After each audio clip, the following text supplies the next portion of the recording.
La vacunación es nuestra mejor defensa contra todas las enfermedades. Mamitas y papitos, ayúdenos a protegernos. Llegó el momento de actuar, no esperes más. Acude a tu centro de vacunación más cercana este 29 de julio y ser parte del movimiento Vacunarte Salva Vidas. Cada vacuna cuenta, cada vida cuenta. Necesitamos iniciar y completar el esquema de la vacunación en la población infantil, menores de 6 años y las niñas de 9 a 17 años.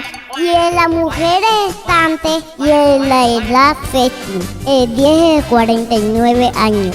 Y en la población de la fiebre amarilla y en influencia y el COVID-19. La vacunación es un acto de amor y responsabilidad. Vacúnate este 29 de julio en la tercera Jornada Nacional de Vacunación en Maicao, en las IPS indígenas Azocabildos, Ayulépala, Caraquita, Herregeria, Súpula, Guayuanachi y en la S Hospital San José de Maicao. EPSI Anas Guayú, juntos gestionamos salud.